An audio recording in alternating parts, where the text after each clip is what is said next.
Hi there, my name is Steve Stine, and today what I'm going to do is show you how to play Across the Universe by the Beatles. This song is generally tuned down a half step. I am not tuned down a half step. I'm going to show you how to play it, and if you'd like to play along with the actual song, you could go ahead and tune your guitar down a half step, and that would be just great. So the first thing I'm going to do is play a little bit for you, and then I'm going to explain to you how this works. So here we go.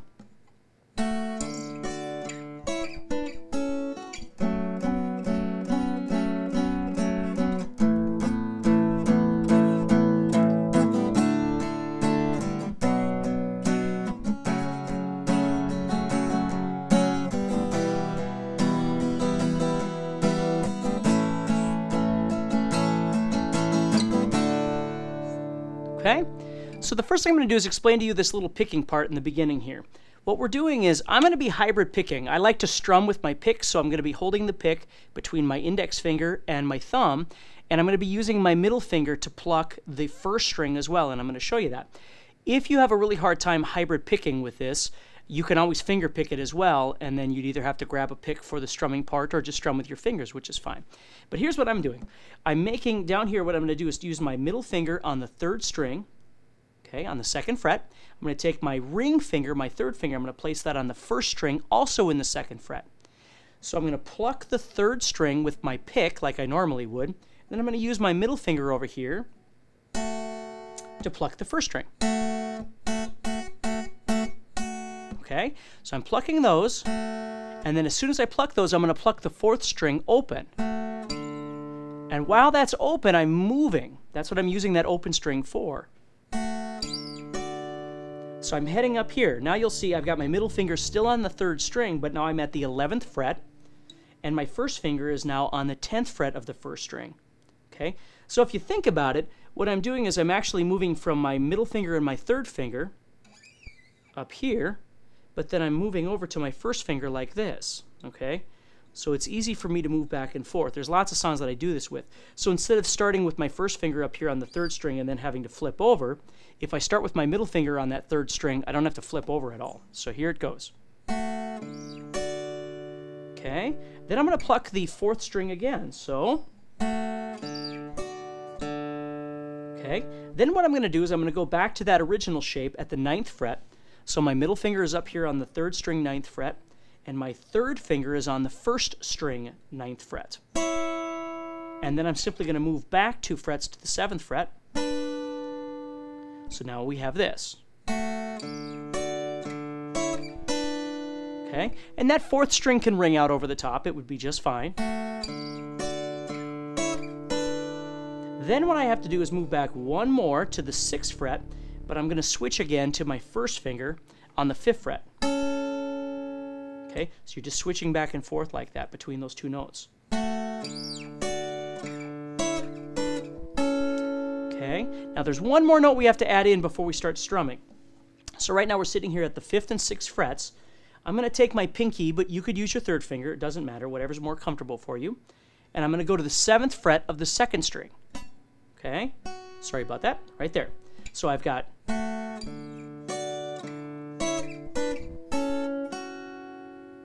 okay, and then I'm going to take off and do my strumming. So one more time, I'm going from the 2s to 10 and 11, plucking that fourth string again, then 9s and 7s, then split over to 5 and 6, and add my pinky here. And again, you could use your third finger if you'd rather. It's more comfortable for me to use my pinky.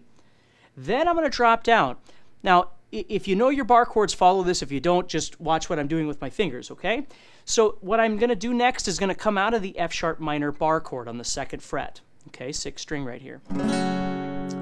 Okay, but because I need to use my fingers for different things, I can't make that whole shape. So what I'm going to do is just go into the middle of that shape.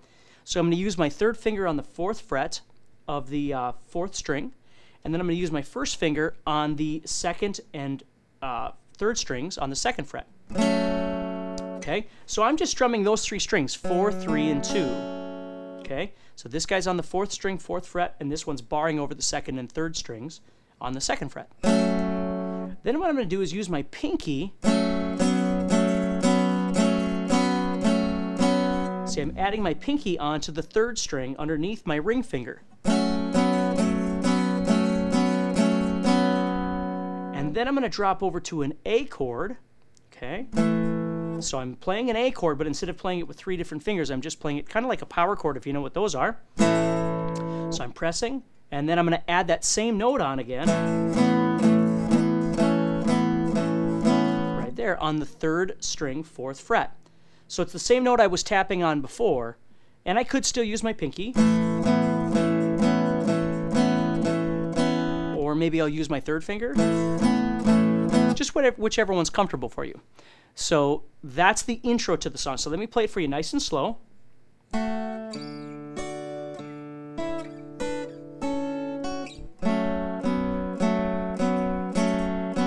the A.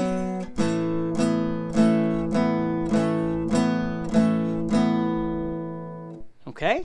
Then we start the verse. Now the verse is going to use a D chord, a B minor chord, which you would either play like this as an open chord if you've learned it that way. 1, 2, 3, 4. Or you'd play it as a bar chord. If you can play it as a bar chord, I would always recommend doing that because it'll sound a little more full, obviously.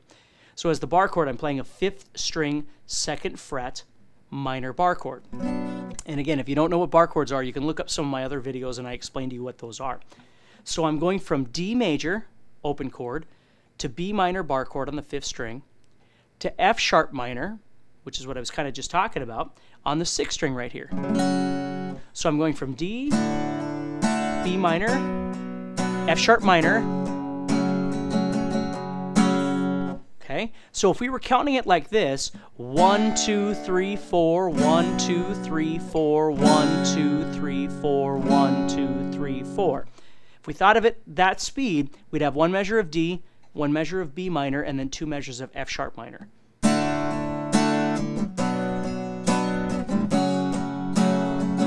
Then E minor, then A. Now some variations that you could use in this, for instance, when you go to E minor, you could play it as an E minor 7 chord, which is an E minor, and I'm taking my pinky and I'm adding it on the 2nd string, 3rd fret, which sounds kind of pretty. Then I might go to A, then A7, and A7 is just taking the middle note off of the A chord. So no matter what fingering you're using for an A, you just take the middle note off, and you can transition right into that A7 really quick. You can always refinger it or whatever you'd like to. So those are options, okay? The way I always teach songs is trying to get you to be able to play from point A to point B, whatever that is, as quickly as possible so you can actually play along with the song and enjoy it. Once you've done that, what you can do is color up songs by making them a little more interesting to yourself, to your listener, whatever. And so those are some different things that you could do with E minor and A. They're certainly not required to play this song. So let me play you through the verse here, and you could follow along. You can play along if you'd like to, starting on D. 1, 2, ready, and D, B minor, F sharp minor for 2 measures, E minor, or E minor 7 for 2, then A for 2. Then we start all over again, so now I'm on D again. B minor, F sharp minor for 2, then E minor. But right there what happens is instead of doing E minor for 2 measures, you only do E minor for 1 measure, and then you head over to a G minor bar chord, which is at the 3rd fret. So it looks just like F sharp minor, but it's at the 3rd fret instead. Okay? Now, that pretty much encompasses the entire song. Okay, you're either going to end going from E minor to A, or you're going to end going from E minor to G minor. Okay, and I have the lyrics here, so if you're familiar with this song, which hopefully you are if you're trying to learn it, whenever he says possessing and caressing me, that's where you go to G minor. Okay, and then there's one other spot where he says enticing and inciting and inviting me. When he says that, you go to G minor. Otherwise, every other time, you're always going to go from E minor to the A chord.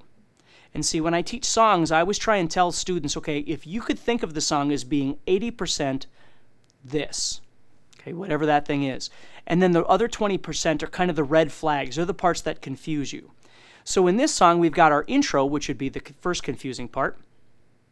And then the second part would be the G minor, knowing where that G minor goes. So if you thought of it this way, every time you play the verse, you're playing D, B minor, F sharp minor, E minor, A. It's always that. Except when you say those two lines. When you say possessing and caressing me, that's E minor to G minor. And then when you say inciting and inviting me, that's E minor to G minor as well. Okay? So if you thought of it that way, that's the entire song. We've got our intro, we got our D, B minor, F sharp minor, E minor to A. Except when we say those lines. Then we're going from E minor to G minor. Okay?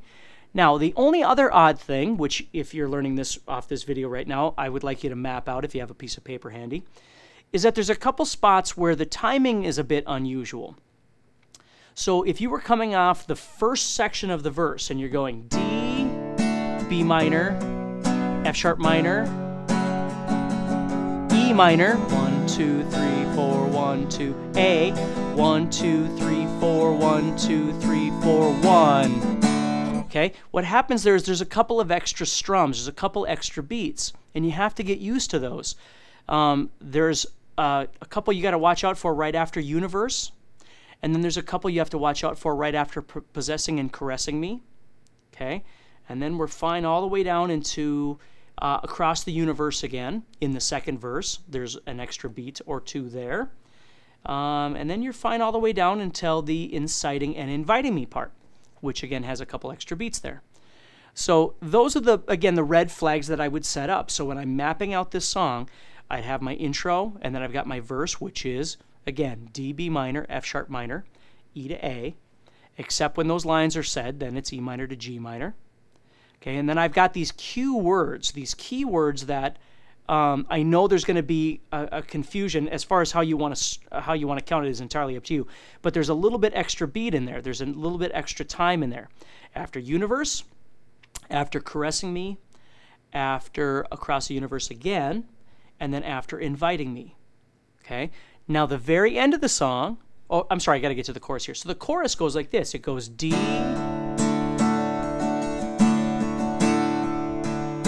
Then it goes to an A7 sus4, then A7. So what an A7 sus4 is just taking an A7 chord, but instead of playing the second fret of the second string, you're going to play the third fret of the second string. Okay? So it sounds really pretty when you go from D to that A7 sus4.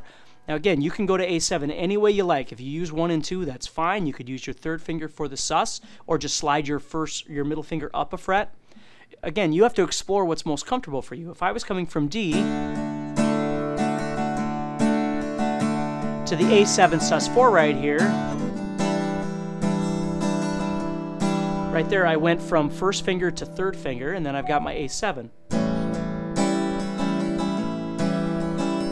Then you go to G, nothing's gonna change, and then you go to D, and you do it again, A7, then to G, to D. Then you stay on D and start the second verse. And you just keep going back and forth between those parts. There's never really a pause. The entire song is just sung over and over and over. There's no breaks anywhere. Then when you get to the very end of the song, you just keep playing D until it fades out. So you just have D.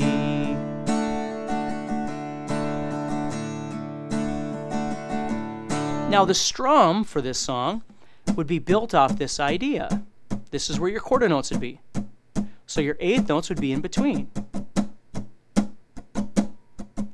And again, please always remember, you can watch other videos where I discuss this sort of thing, but the big thing is trying to either A, listen to the song and replicate the strum as much as you see fit, or you just feel the motion of your arm and just make up different kinds of rhythms as you play.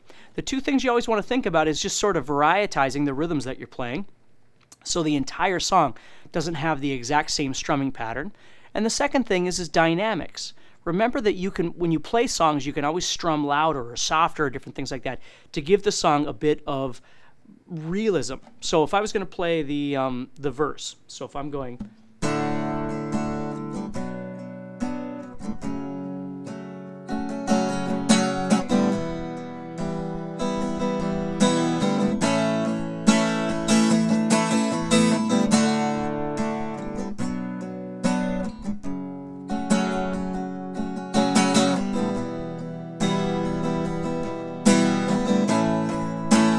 into the chorus.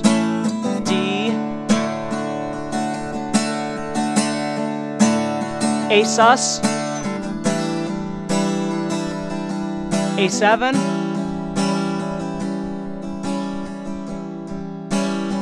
G, D, and so on, you see? So that's how you take a song. You start off by learning how the parts go. You learn how to play along with the song. But then you try and convert it into something that when you play it for other people, it actually sounds, you know, real and musical. And that's always the goal. So I hope you enjoy this video. And please make sure that you let me know if there's any other videos you'd like me to do. You can get a hold of me. There's a little thing you can click on over in the corner. And I will learn some songs for you. Thank you very much.